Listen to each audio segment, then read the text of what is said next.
Hi everyone, today we're going to be talking about how we organize all of these elements. So back in the way back long time ago, the early chemists used the properties to sort them into different groups. So for example, they would do something called set them up in triads, which remember tri means three, and essentially they would take three elements that were really similar and group them together.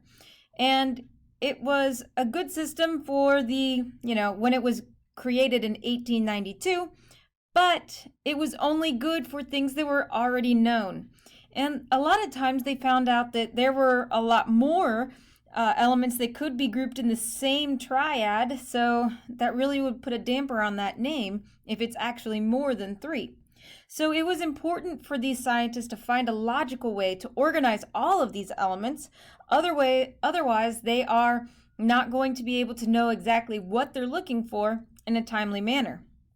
So it wasn't until Dmitri Mendeleev published this idea of the table of elements, and he based his periodic table on groups of repeating properties. So things that reacted similarly, or that looked a lot similar, or maybe they were in the same state. So remember, we have solid, liquids, and gases. Maybe all of them were gases. And he ended up writing his table so that they had increasing atomic mass. Now this is different than what we have today, because you're going to find out there's a little bit of a problem with it. So let's see. So here's Mendeleev's periodic table, and yes, it is a lot smaller than what we used to have because we could not find those elements.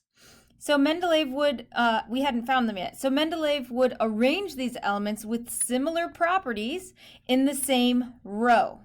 All right, so remember, columns are going to go up and down and rows go left and right. So you can see here, in this row, there are some things that are still, even today, in the same row on our periodic table. However, there are a couple of cool things to note about Mendeleev's periodic table, and that includes this section right here. He left this space blank because he had the foresight, or he had the ability to see that we don't know everything yet. So he left these spaces in his table blank because he knew certain rows belong together. So he left them blank and said, well, we just haven't discovered those ones yet. And it turns out he actually was correct. He predicted that elements were going to be discovered to fill these spaces. And the elements that were actually going to go into these spaces where they were left with question marks are gallium and germanium. They were really close to what Mendeleev predicted. However, there is one problem. There was, this match helped Mendeleev see that there were a great need for this list of elements. However, they were only a close match. They weren't exact. So we're going to see why this slight difference was going to create a need for a modification in this powerful tool. So overall, Mendeleev, he was a great innovator on the periodic table. He helped improve the first triad classification system. However, the biggest important thing that he was able to see is that you need to take into consideration those undiscovered elements. So like I said before, the periodic table based on atomic mass, there were some inconsistencies that didn't quite make sense. So for example, we have iodine and tellurine. Woo! Don't need to know the names because I can't even say them. However, there were some interesting things because it had a smaller atomic mass, and yet it came after in Mendeleev's periodic table. But Mendeleev knew that iodine should belong to the group with bromine and chlorine, but he couldn't quite wrap his head around what was going on. So he assumed that the atomic masses were just wrong.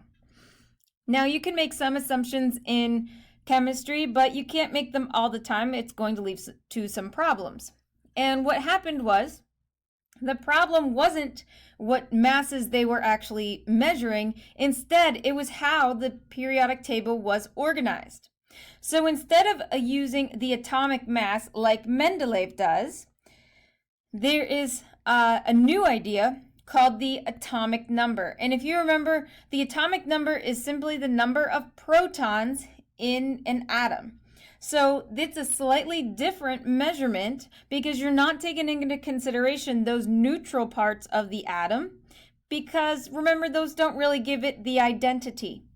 So instead, in the modern periodic table, we still set it up very similarly to how Mendeleev did. However, the big difference is that it is in increasing atomic number. And you can see the atomic number. I know this is a little fuzzy, but it's at the top of every single box here. And that again tells you the number of protons that it has. Overall, there are 7 rows or periods in the table. Each one has a principal energy level, and we already know that because they're right there on the side, on the left, and we've used those before in our electron configuration. There are more elements in the higher numbered periods because there are more orbitals, and we've also seen this before. So as you travel down our periodic table, you start to see how much longer it can get. And that is because you can start filling up with more and more electrons. But whenever you are going to make a periodic table that is going to be in the order of increasing atomic number or increasing number of protons, there becomes some type of repetition. And it ends up being physical, so the things that you can see, like color or state, or another good one is a lot of times if it's a solid, a liquid, a gas, as well as the chemical properties. So when does something react? What does it react with? What does it do? Does it make a fire? A lot of times, those types of ideas. So you get these repeating physical and chemical properties. And they end up being in the same column, so the ones that go up and down in the periodic table. So overall, the elements with similar properties are found in the same columns, also known as the up and down portions of our periodic table, in our modern day use of our periodic table. When you are dividing these elements into groups, it is not the only way to classify them based on their properties. And some of them we've actually already gone over. So we have talked about 3 different classes of elements known as metals, nonmetals, and metalloids. And those are, metalloids again, are going to be those things that are similar to both metals and nonmetals. So we had to come up with a different name. Metals are going to be on the left side. If you remember, it goes in alphabetical order, L, M, and then N. On the left side, you have your metals, and on the right side, you have your nonmetals. Most of the time, you have metals because about 80% of our periodic table are going to be metals. Metals are very good conductors of heat and electricity.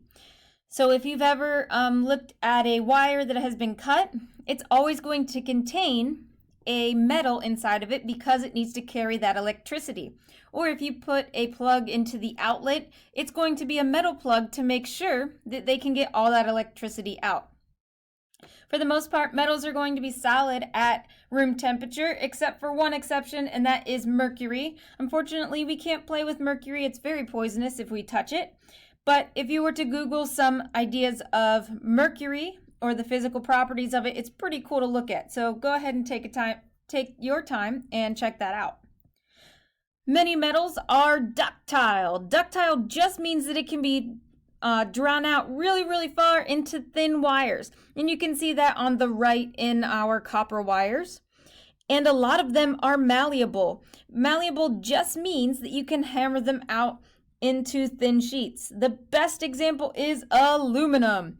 If you've ever baked, you've definitely probably used aluminum because aluminum is very easy to manipulate. It's very easy to cut. That is a great characteristic of something that is very malleable. And whenever you pull it out of that long roller, it is a nice thin sheet. And that is a great example of how aluminum, a metal, is very malleable. Next up, we've got our nonmetals. And again, it goes metals on the left, nonmetals on the right. and those are going to be in blue in this example.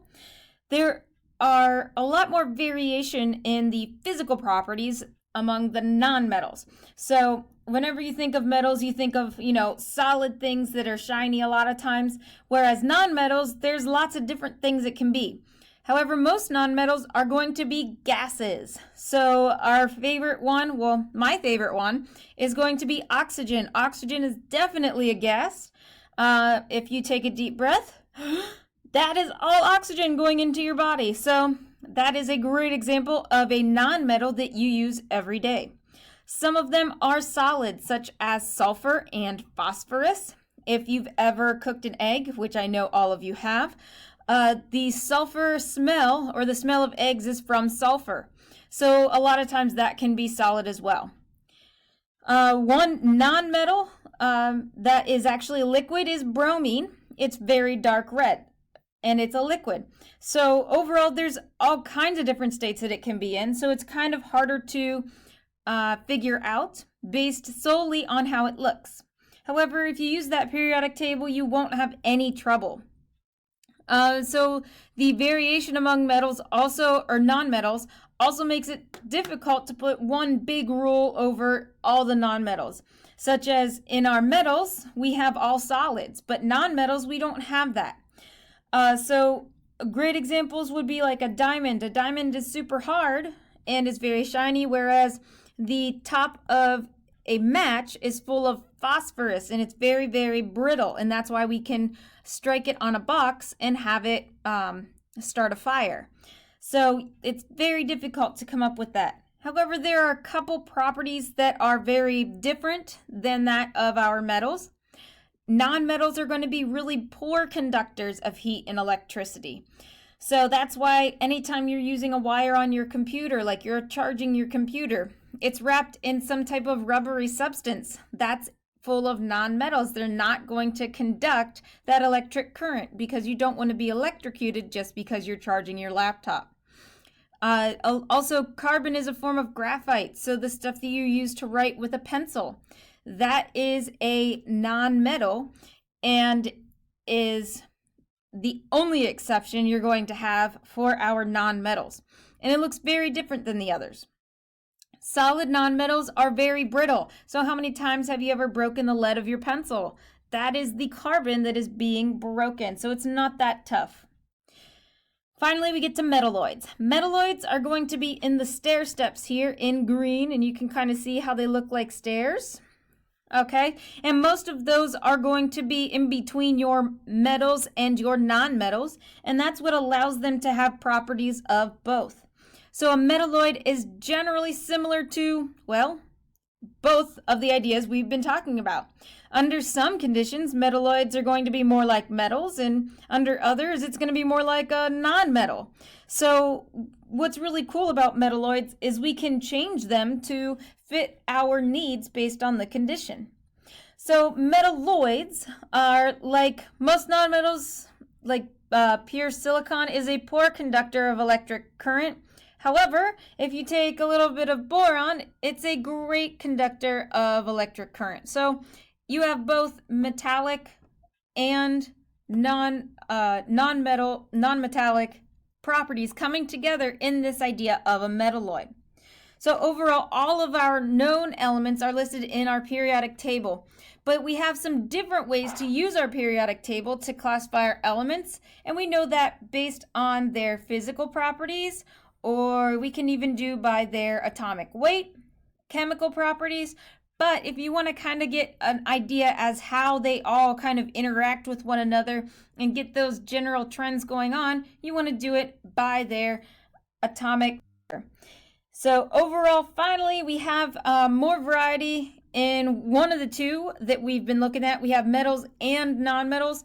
And if you remember, the properties of metals are very consistent. So if you think of gold, you know exactly what it looks like. You know that it's going to be a solid. However, if you think of a non-metal, it can be all different kinds of states and all different shades and colors.